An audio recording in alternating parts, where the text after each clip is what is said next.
Hi everyone, welcome back to my YouTube channel TechDataEngineer.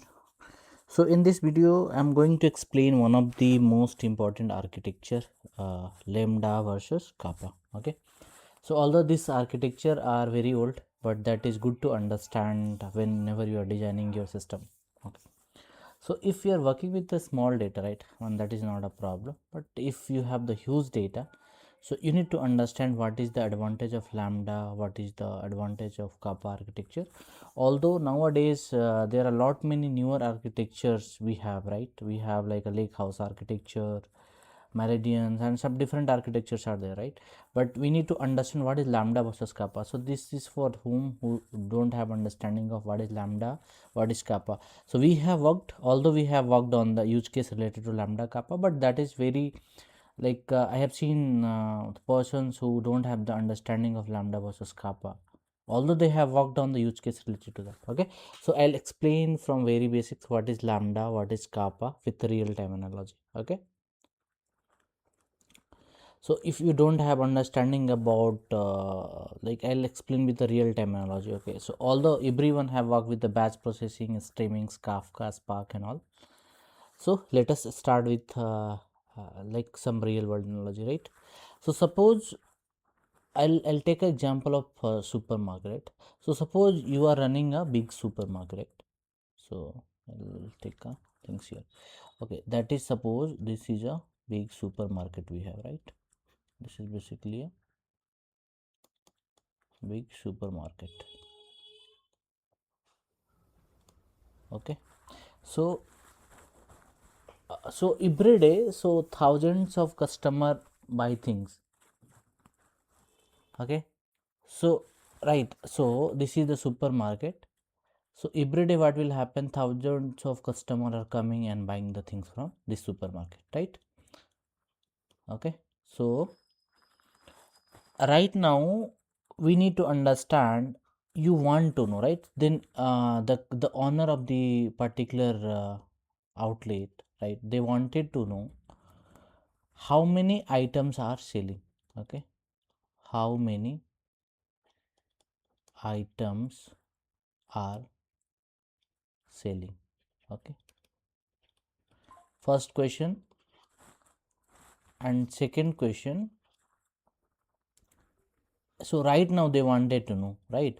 So current situation is right now. Okay, right now. So right now what they wanted to know, how many items are selling, like it's like a real time they wanted to know. And the second thing they wanted to know, at the night when shop will close.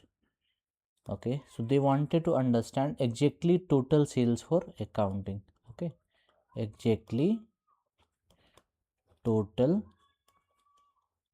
sales for accounting. Okay,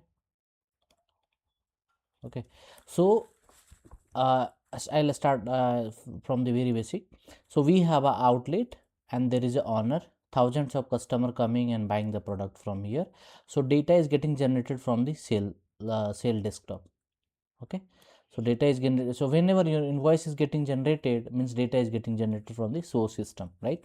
So thousands of customer are coming. So as a owner we have two questions. So right now what I have questions like how many items are selling right now, and at night I have the questions like exactly total sales for accounting. Okay, so these are the two questions you have, right? So now think carefully, real time number must be fast, right? So we right now we know, we for these questions we know the answer, right? We have the real dashboard and it is showing 20 item, 10 item, 30 item, right?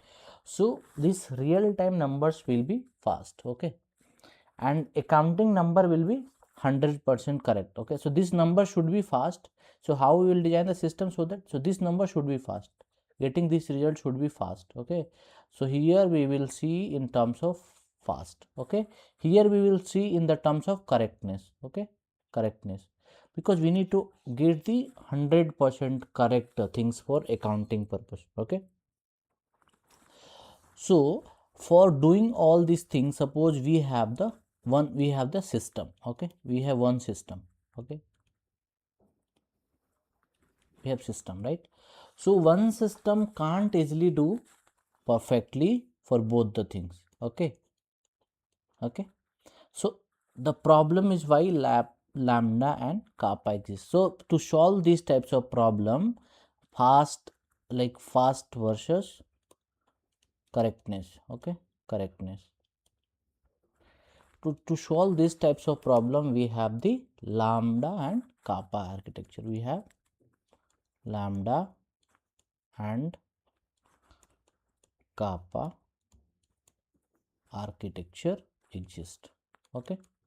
So now we understand why lambda and kappa architecture exists with the real-time analogy, right?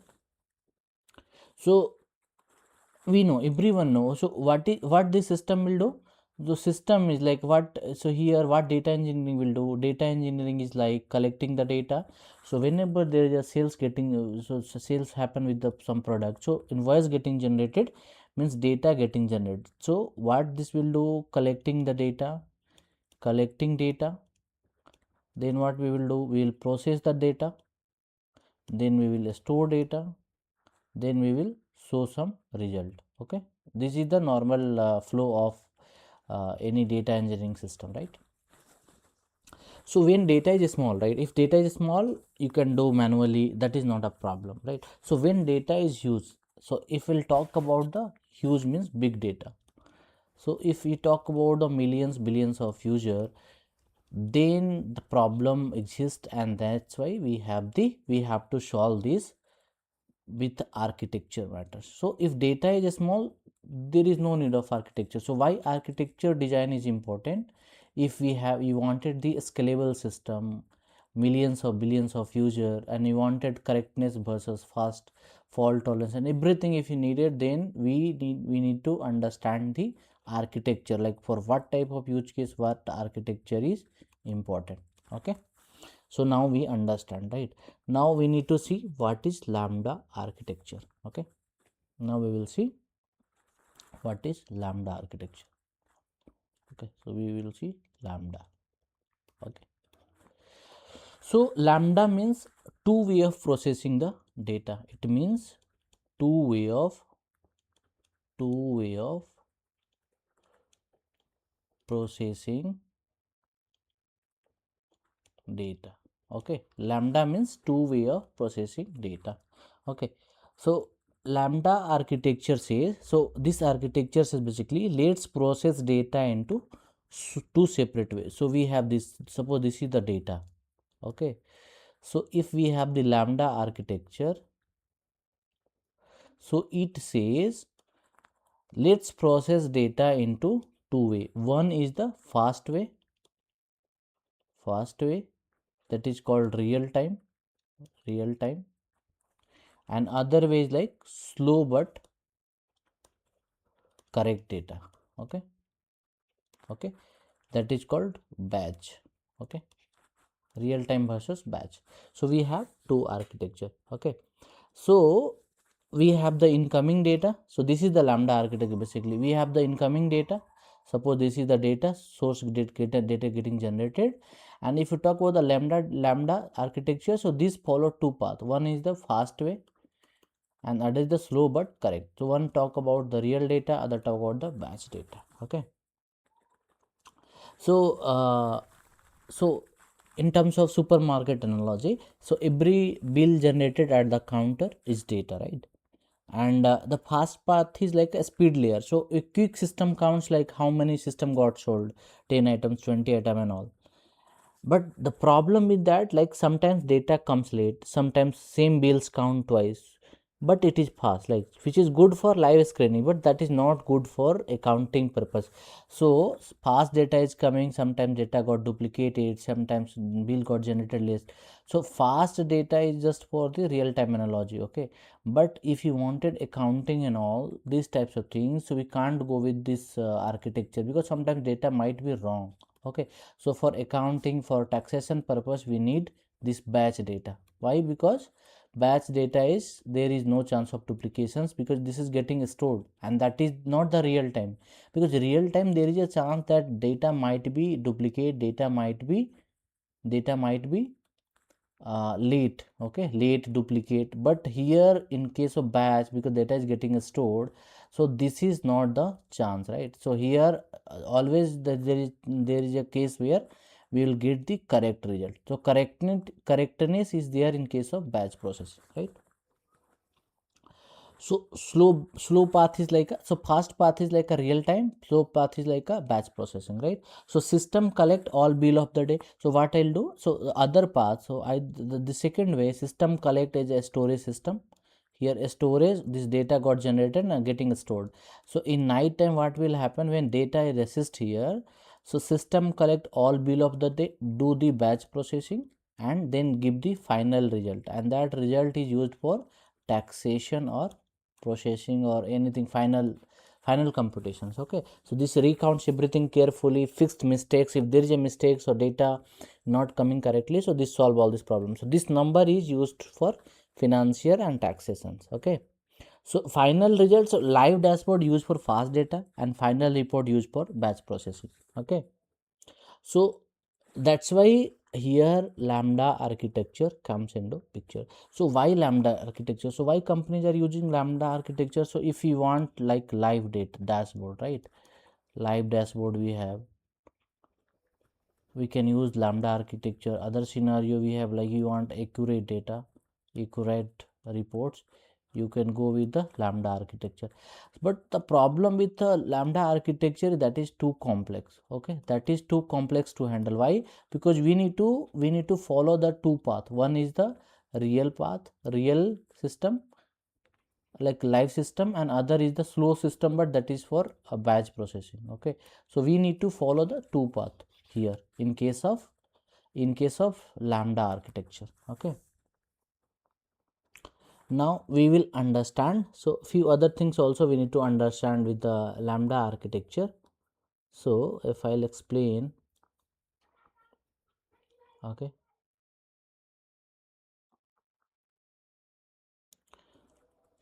so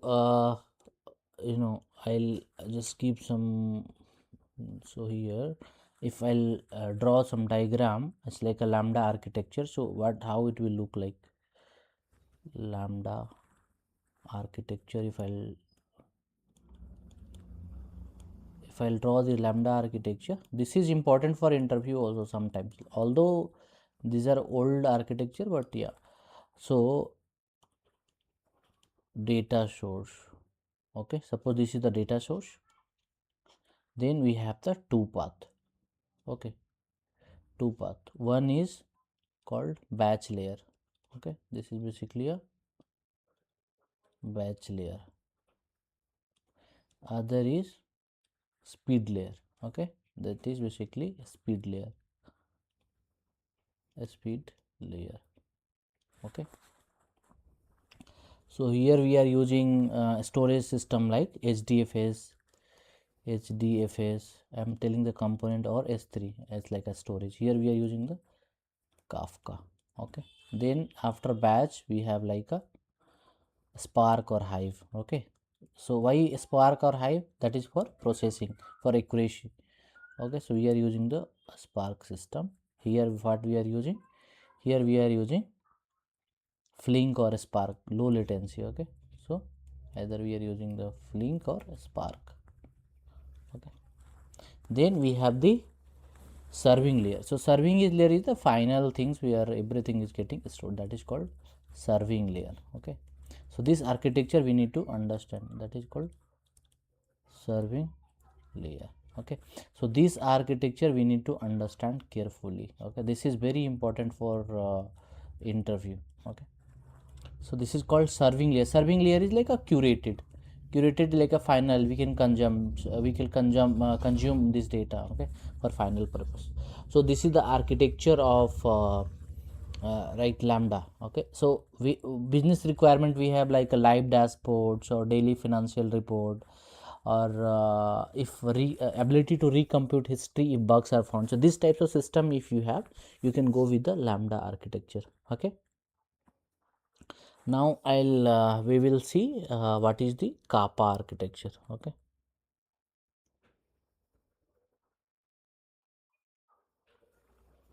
okay, so I'll go with kappa architecture next. Okay, So what problem does kappa solve? So what is kappa? So if I talk about the kappa architecture,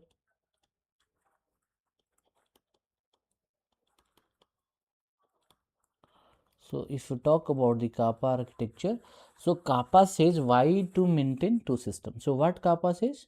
Why to maintain